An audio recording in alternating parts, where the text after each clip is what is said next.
দেশের মানুষকে ক্ষুধা ও দারিদ্র্যমুক্ত করার চেষ্টা করে যাচ্ছে সরকার, বলেন প্রধানমন্ত্রী। পেনশন স্কিমের উপর গুরুত্ব আরোপ। বিএনপি আবারও দেশে বিশৃঙ্খলা সৃষ্টির পাঁয়তারা করছে, বললেন কাদের। দেশের সার্বভৌমত্ব কাঁটাতারে ঝুলছে, মন্তব্য গয়েশ্বরের। আদালতে ঝুলে আছে 40 লাখের বেশি মামলা, 15 বছরে সংখ্যা বেড়েছে দ্বিগুণ। বিচার জামিনে হাজিরা বিড়ম্বনায় গরিবরা। এবং মিরপুরে চতুর্থ টি-20তে জিম্বাবুয়েকে 5 রানে হারিয়ে জয়ের ধারা অব্যাহত রেখেছে বাংলাদেশ। ম্যাচ সেরা হন মুস্তাফিজ।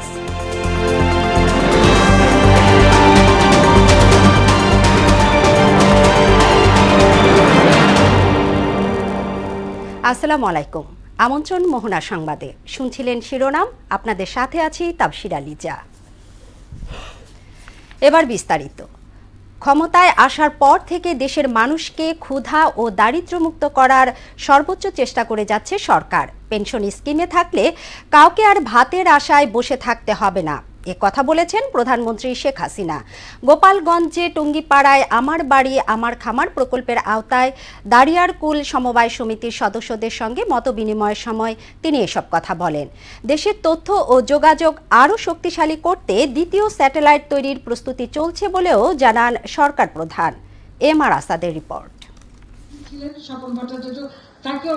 আমার বাড়ি আমার খামার প্রকল্পের দাঁড়িয়াকুল সমবায় সমিতির সঙ্গে মতবিনিময়ে যোগ দিতে শুক্রবার টুঙ্গিপাড়ায় যান প্রধানমন্ত্রী শেখ হাসিনা। মতবিনিময় শেষে প্রধানমন্ত্রী বলেন, ক্ষুধা ও দারিদ্র্যমুক্ত দেশ গড়তে কাজ করছে সরকার। প্রত্যেকটা এলাকায় যেন এই সমবায়ের মাধ্যমে মানুষের উৎপাদন বাড়ানো, দারিদ্র্য বিমোচন এবং ক্ষুদ্র সঞ্চয়ের ব্যবস্থা হয়। প্রধানমন্ত্রী বলেন, প্রতিটি পরিবারকে স্বাবলম্বী করতে ক্ষুদ্র সঞ্চয় পরিকল্পনা বাস্তবায়ন করছে সরকার। প্রত্যেকটা পরিবার যেন স্বাবলম্বী হয় এবং দারিদ্র্য থেকে মুক্তি পায়, সেটা লক্ষ্য রেখেই এই ক্ষুদ্র সঞ্চয়ের এই পরিকল্পনা আমি নেই এবং সেটা আমরা বাস্তবায়ন শুরু করি। তথ্য প্রযুক্তিকে আরও সহজ করতে দ্বিতীয় স্যাটেলাইট তৈরির প্রস্তুতি নেওয়ার ঘোষণাও দেন সরকার প্রধান।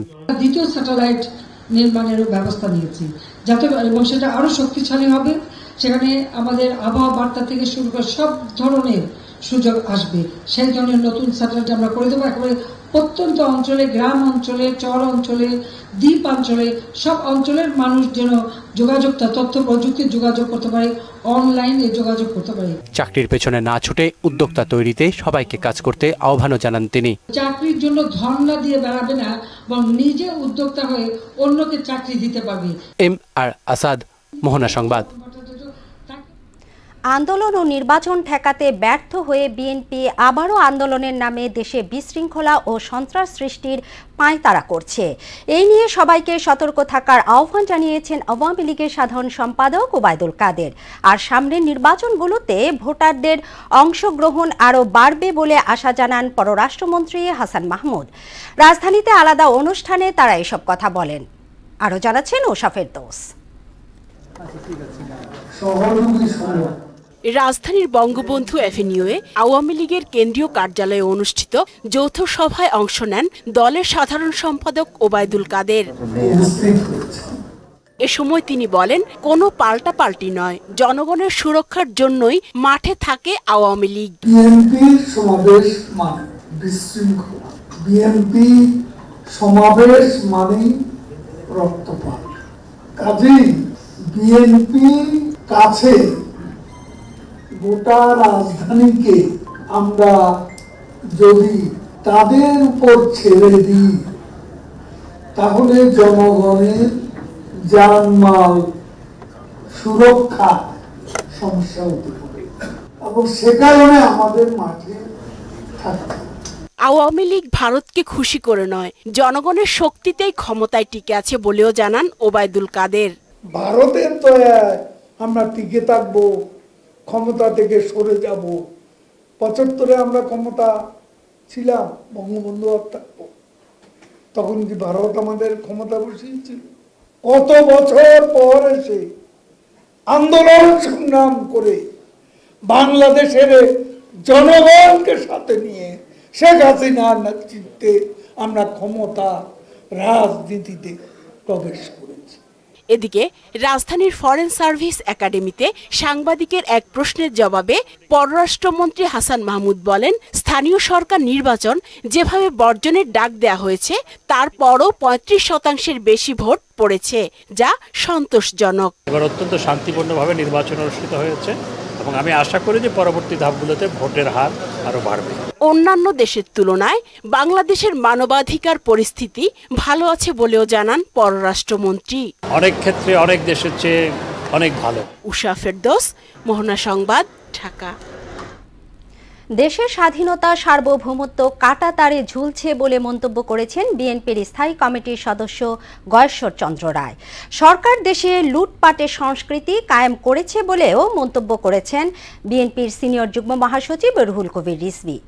রাজপথের আন্দোলনের মাধ্যমে সরকারের পতন ঘটানোর হুঁশিয়ারি দেন বিএনপি নেতারা। রাজধানীর নয়াপল্টনে বিএনপির কেন্দ্রীয় কার্যালয়ের সামনে এক সমাবেশে তারা এসব কথা বলেন। আরও জানাচ্ছেন হুমায়ুন কবির। বিশ্ব মা দিবস উপলক্ষে নয়াপল্টনে বিএনপির কেন্দ্রীয় কার্যালয়ের সামনে বিএনপি চেয়ারপারসন বেগম খালেদা জিয়ার মুক্তি সহ দলটির নেতাদের মুক্তির দাবিতে সমাবেশ ও মিছিলের আয়োজন করে ঢাকা মহানগর দক্ষিণ বিএনপি। এই সময় বিএনপি নেতারা সরকারের কর্মকাণ্ডের সমালোচনা করে সরকার পতন আন্দোলনে প্রস্তুতি নিতে দলের নেতাকর্মীদের প্রতি আহ্বান জানান। আজকে দেশনেত্রী বেগম খালেদা জিয়া, দেশনায়ক তারেক রহমানের নেতৃত্বে আবারও বাংলাদেশকে স্বাধীন করব। একটি অবাধ সুষ্ঠু নির্বাচন মাধ্যমে জনগণের সরকার প্রতিষ্ঠা করতে হলে আমাদেরকে আবারও একটি যুদ্ধ করতে হবে। রাজপথে আন্দোলন সংগ্রামের মধ্য দিয়ে এই খুনি ফ্যাসিস্টদের পতন আন্দোলনকে ইনশাআল্লাহ আমরা এগিয়ে নিয়ে যাব।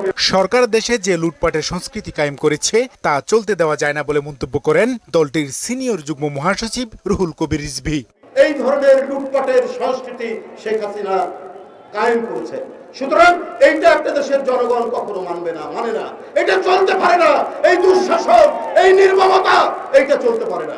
দলটির স্থায়ী কমিটির সদস্য গয়েশ্বর চন্দ্র রায় দেশের স্বাধীনতা সার্বভৌমত্ব নিয়ে কথা বলেন। হেরানি যেমন কাঁটাতারে ঝুলছিল, আজকে বাংলাদেশের স্বাধীনতা সার্বভৌমত্ব ভুল কাঁটাতারে ঝুলছে। এই কাঁটাতার কাটতে হবে, এই ঝুলিয়ে রাখা চলবে না। সরকার পতন আন্দোলনে সবাইকে ঐক্যবদ্ধভাবে রাজপথে নেমে আসার আহ্বানও জানান তিনি।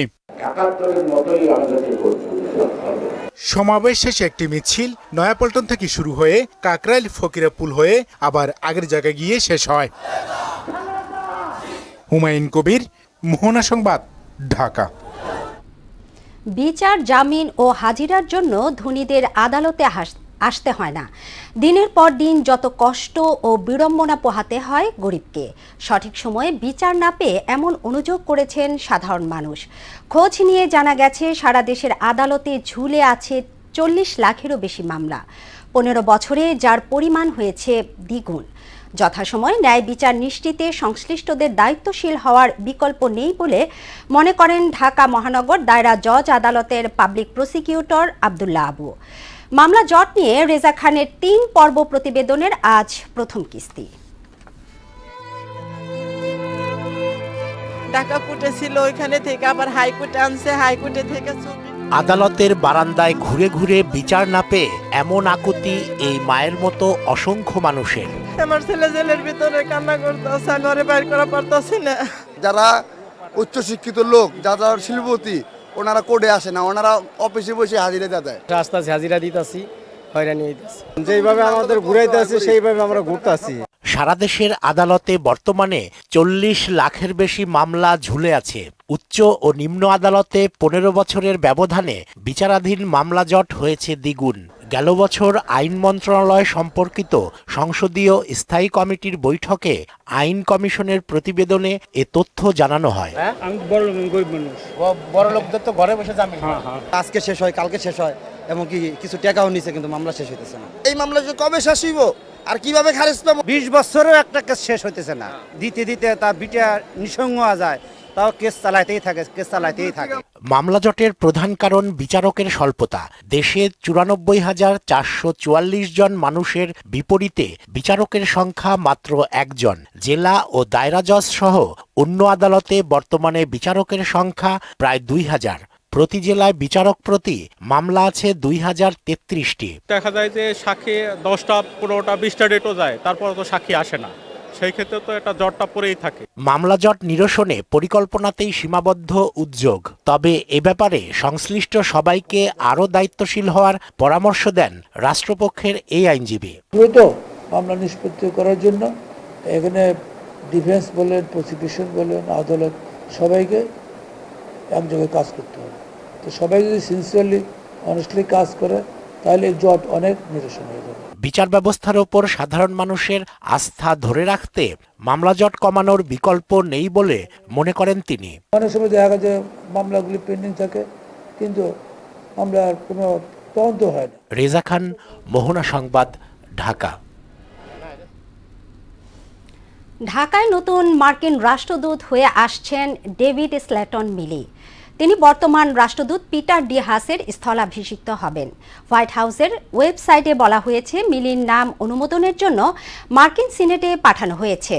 সিনেটের শুনানিতে মিলির মনোনয়ন চূড়ান্ত হলে তাকে রাষ্ট্রদূত করে ঢাকায় পাঠানো হবে। পেশাদার কূটনীতিক মিলি একসময় ঢাকায় মার্কিন দূতাবাসে উপরাষ্ট্রদূত হিসেবে কাজ করে গেছেন। এদিকে নতুন মার্কিন রাষ্ট্রদূতকে স্বাগত জানিয়েছে বাংলাদেশ। বিস্তারিত জানাচ্ছেন সাইমন মুবিন পল্লব। বাংলাদেশে পরবর্তী মার্কিন রাষ্ট্রদূত হিসেবে ডেভিড স্লেটন মিলিকে মনোনীত করেছেন মার্কিন প্রেসিডেন্ট জো বাইডেন। তিনি বর্তমানে বেইজিংয়ের মার্কিন দূতাবাসে ডেপুটি চিফ অফ মিশনের দায়িত্ব পালন করছেন। এক কথায় বললে ঢাকায় নতুন মার্কিন রাষ্ট্রদূত হয়ে আসছেন ডেভিড মিলি। বর্তমান রাষ্ট্রদূত পিটার ডি হাসের স্থলাভিষিক্ত হবেন তিনি। কূটনৈতিক সূত্রগুলো বলছে, বাংলাদেশে পরবর্তী মার্কিন রাষ্ট্রদূত হিসেবে জ্যেষ্ঠ কূটনৈতিক ডেভিড মিলির মনোনয়ন ইতিমধ্যে সিনেটে পাঠানো হয়েছে। সিনেটের শুনানিতে মিলির মনোনয়ন চূড়ান্ত হলে তাকে রাষ্ট্রদূত করে ঢাকায় পাঠানো হবে। মিলি একসময় ঢাকায় মার্কিন দূতাবাসের উপরাষ্ট্রদূত হিসেবে কাজ করে গেছেন। পেশাদার কূটনৈতিক মিলি বেইজিংয়ে দায়িত্ব পালনের আগে যুক্তরাষ্ট্রের স্টেট ডিপার্টমেন্টের ইকোনমিক ব্যুরোর ট্রেড পলিসি অ্যান্ড নেগোসিয়েশন বিভাগের উপসহকারী সচিব হিসেবে দায়িত্ব পালন করেছেন। যুক্তরাষ্ট্রের নিষেধাজ্ঞা নীতি ও বাস্তবায়ন বিভাগের পরিচালকও ছিলেন তিনি। মিনিস্টার কাউন্সিলর হিসেবে 1992 সালে ফরেন সার্ভিসে যোগ দেন তিনি। মিলি এরপর মার্কিন পররাষ্ট্র দপ্তরের অর্থনীতি ও ব্যবসায়িক বিভাগে উপসহকারী পররাষ্ট্রমন্ত্রী হিসেবে কাজ করেছেন। একই বিভাগের নিষেধাজ্ঞা নীতি ও বাস্তবায়ন বিষয়ক পরিচালকের দায়িত্বও পালন করেছেন তিনি। ঢাকা, বেইজিং ছাড়াও ইউক্রেনের রাজধানী কিয়েভে মার্কিন দূতাবাসে কাজ করেছেন ডেভিড মিলি। সাইমন মুবিন পল্লব, মোহনা সংবাদ। মাদারীপুরের শিবচরে আড়িয়াল খাঁ নদের ভাঙন ঠেকাতে 222 কোটি টাকা ব্যয়ে নির্মাণ করা হচ্ছে 6.5 কিলোমিটার দীর্ঘ স্থায়ী বেড়িবাঁধ। এরই মধ্যে কাজের অগ্রগতি 80%। প্রকল্পটির কাজ শেষ হলে সুবিধা পাবেন নদী ভাঙন কবলিত 5টি ইউনিয়নের 5 লাখেরও বেশি মানুষ। মাদারীপুর প্রতিনিধি আরিফুর রহমানের তথ্যে আরও জানাচ্ছেন জেসমিন আলম। গেল 15 বছর আগে আড়িয়াল খাঁ নদের ভাঙনে তলিয়ে গেছে মাদারীপুরের শিবচর উপজেলার শিরাইল ইউনিয়নের কয়েকটি গ্রামের ঘরবাড়ি, ফসলি জমি ও সরকারি বেসরকারি স্থাপনা। বর্ষায় পানি বেড়ে গেলেই আতঙ্ক ভর করত সবার মনে। আড়িয়াল খাঁ নদের ভাঙনে এরই মধ্যে নিঃস্ব হয়ে গেছে অনেক পরিবার। তবে এখন অবস্থা পাল্টেছে। নির্মাণ করা হচ্ছে 6.5 কিলোমিটার দীর্ঘ স্থায়ী বেড়িবাঁধ। সবার চোখে মুখে আনন্দের হাসি। বেড়িবাঁধ নির্মাণের ফলে নতুনভাবে বেঁচে থাকার স্বপ্ন দেখছেন বাসিন্দারা। এই নদী ভাঙন আমরা বহুত কষ্ট করছি। আমার দাদা চাচার কবরও সব নদীতে চলে গেছে। পাথর ফেলাইতেছে, এই উসিলায় আমরা নদীর পারে এন বাড়ি ঘর নিয়ে আসি। আল্লাহ রাখছে ভালো, আশা করি আর ভাঙবে না। বেড়িবাঁধ হয় হিন্দি একটা রাস্তা হবে, তা রাস্তা হইলে মানুষের নিকে খুবই একটা সুবিধা। আমাকে ঘর বাড়ি যা ছিল সবই নদীতে ভেঙে নিয়ে গেছে, বিলীন হয়ে গেছে। এখন বেড়িবাঁধের কারণে একটু মনে হয় সমস্যা ভালো হবে। কাজের গুণগত মান ঠিক করে প্রকল্পটি এগিয়ে নিয়ে যাওয়ার কথা জানিয়েছে ঠিকাদারি প্রতিষ্ঠান। কষ্ট পরিমাণে ভালো বলে আমরা মনে করি। এখনো পর্যন্ত ট্যাক্স ফোর্স কাউন্ট করে প্রত্যেকটা তাদের তো প্রথম দিনীয় ব্লক টেস্টে পাঠানো হয় সোজাসুজি, সেখান থেকে ব্লক টেস্ট করে রিপোর্ট আমাদেরকে দেওয়া হয়। প্রকল্পটির কাজ শেষ হলে সুবিধা পাবেন বহেরাতলা, শিরোয়াইল, নিখলি, দত্তপাড়া ও সন্ন্যাসীরচর ইউনিয়নের হাজারো মানুষ। যখন এই কাজটা পুরোপুরি শেষ হয়ে যাবে, যে এখানে তীব্র যেহেতু ভাঙন ছিল আর কি, মানুষজন এক পার থেকে আরেক পারে মুভ করতো আর কি, যে এই পাশে ভাঙলে ওই পাশে চলে যেত। এখন যেহেতু স্থায়ী প্রতিরক্ষা বাঁধ হয়ে গেছে আর কি, সেক্ষেত্রে মানুষজনের আর রিলোকেট করা লাগবে না এবং আশেপাশের যে সব সরকারি সম্পত্তি আছে, ব্যক্তি মালিকানাধীন সম্পত্তি আছে, এগুলো রক্ষা পাবে। 2020 সালের জানুয়ারিতে শুরু হওয়া প্রকল্পের কাজ 2025 সালের জুনে শেষ হওয়ার কথা রয়েছে। জেসমিন আলম, মোহনা সংবাদ। দ্রব্যমূল্যের ক্ষেত্রে মূল্যস্ফীতি 50% কমে গেছে বলে জানিয়েছেন জাতীয় ভোক্তা অধিকারের মহাপরিচালক AHM শফিকুজ্জামান। বলেন, প্রতিটি পদে পদে অতি মুনাফা লোভীরা ছড়িয়ে পড়েছে। বিকালে রাজধানীর টিসিবি ভবনে ভোক্তা অধিকারের সভাকক্ষে কনজিউমার অ্যাসোসিয়েশন অব বাংলাদেশ আয়োজিত এক সেমিনারে প্রধান অতিথির বক্তব্যে তিনি এসব কথা বলেন। বাজারে ডায়াবেটিক্সের স্টিভ ও হার্টের বাল্বও নকল বিক্রি হচ্ছে বলে জানান ভোক্তা অধিকারের মহাপরিচালক। প্রতিটা পদে পদে যেভাবে আমরা অতি মুনাফার যে বিষয়গুলো ছড়িয়ে গেছে, সেখানে আমি আজকে একটা প্রথম সারির নিউজে দেখলাম আমাদের এসেনশিয়াল কমোডিটি বা আমাদের নিত্য পণ্যের ক্ষেত্রে আমাদের ইনফ্লেশন, আমাদের মূল্যস্ফীতি হয়েছে অলমোস্ট 15% দেখাচ্ছে। ডায়াবেটিকের স্টিভ থেকে শুরু করে আমরা হার্টের বাল্ব পর্যন্ত এখানে আমরা নকল ভেজাল এগুলো বিক্রি করছি। রাজধানীর বাজারে চড়া মাছ, মাংস, ডিম সহ সব ধরনের আমিষের দাম। খরায় উৎপাদন ব্যাহত হওয়ার অজুহাতে বেড়েছে সবজির দামও। আর আমদানি নির্ভর নিত্যপণ্যের বাড়তি দামের জন্য আসছে ডলারের দাম বাড়ার অজুহাত। এদিকে কুরবানির ঈদ সামনে রেখে বাড়তে শুরু করেছে সব রকমের মশলার দামও। রেজা খানের আরেকটি রিপোর্ট।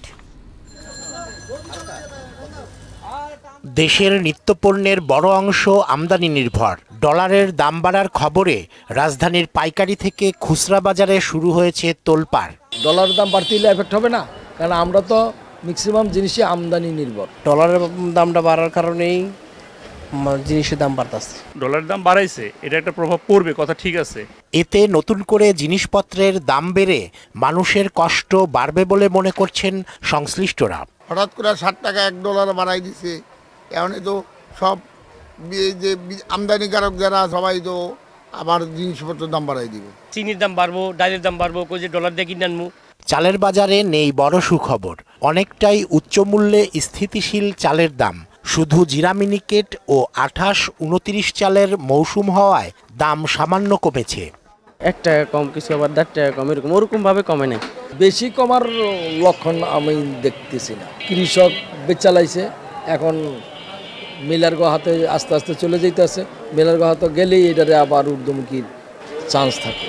তেল, চিনি, আটা, ডাল আগের মতোই বাড়তি দামে বিক্রি হচ্ছে। আর সামনে কোরবানি ঈদ হওয়ায় এখন থেকেই চড়া মশলার বাজার। মশলা দাম এবার অনেক বাড়তি, জিরা, এলাচি অনেক বাড়তি দাম। গরুর মাংস 750 থেকে 800 টাকা কেজি, খাসি 1100 থেকে 1150 টাকা, সোনালী 380, ব্রয়লার 210 ও দেশি মুরগি 680 টাকা কেজি।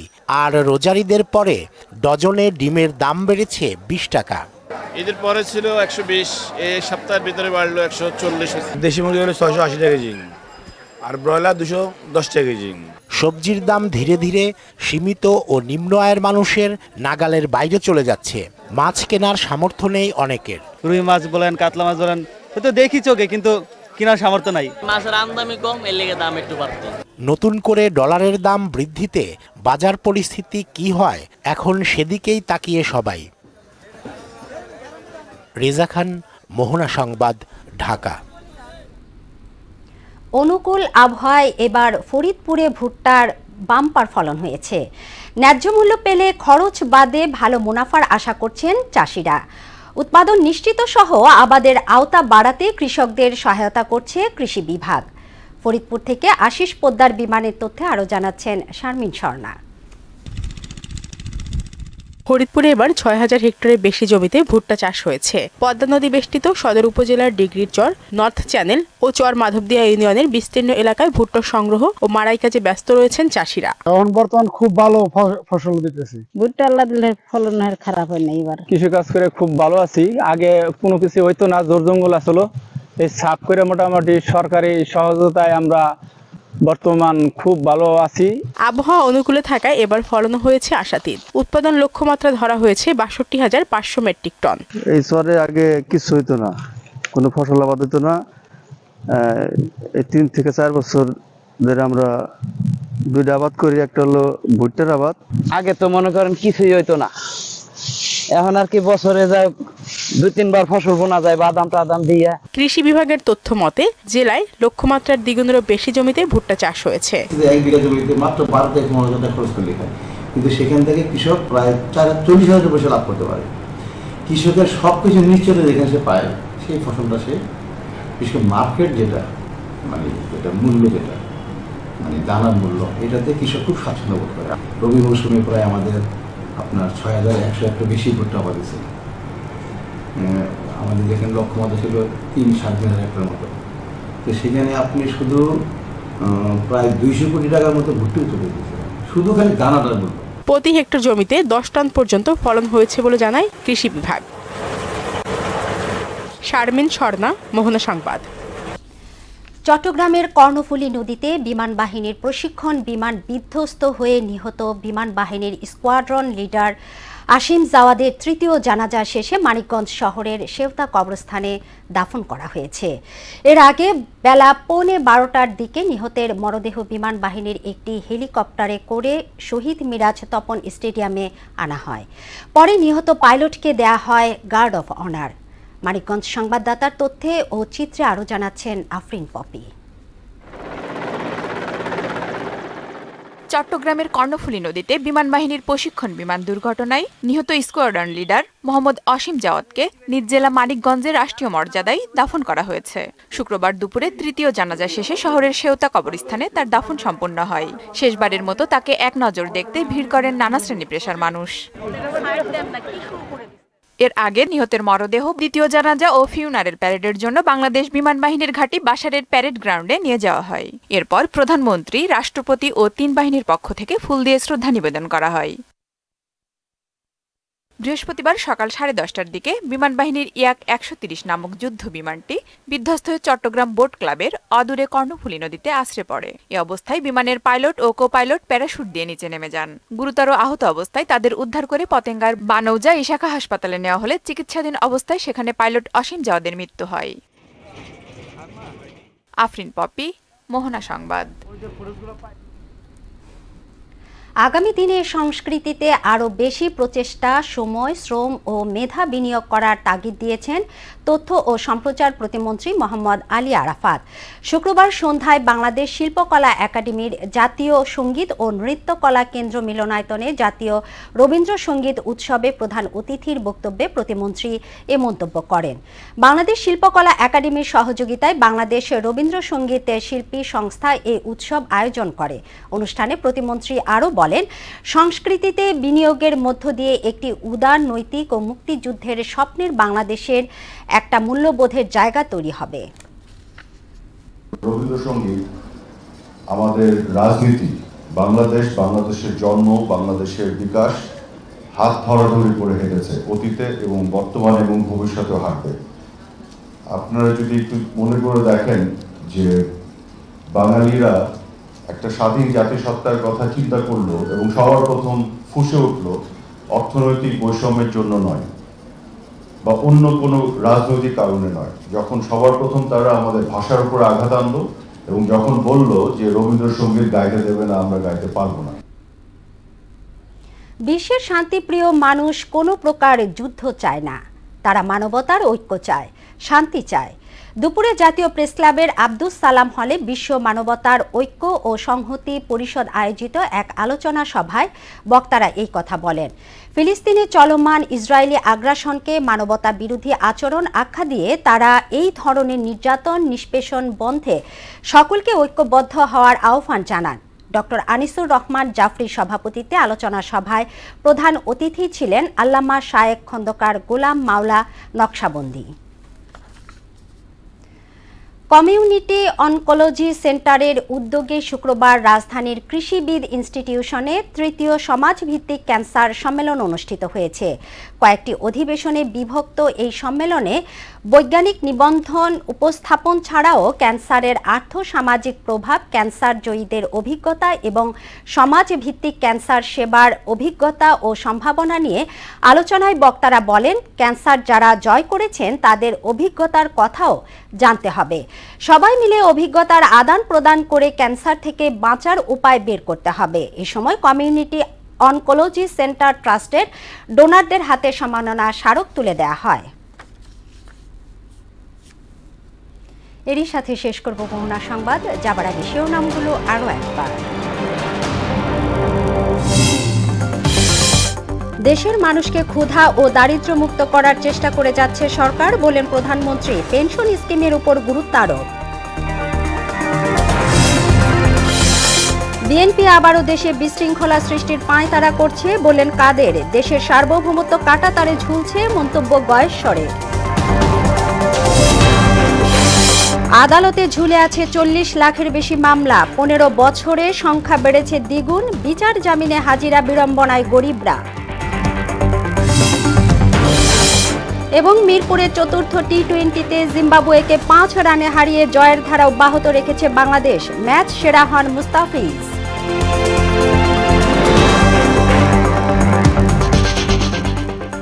এই ছিল মোহনা সংবাদে। এছাড়া মোহনার সবশেষ খবর জানতে ভিজিট করুন www.mohona.tv। সংবাদ দেখতে পারেন ফেসবুক ও ইউটিউবে। এতক্ষণ সঙ্গে থাকার জন্য ধন্যবাদ।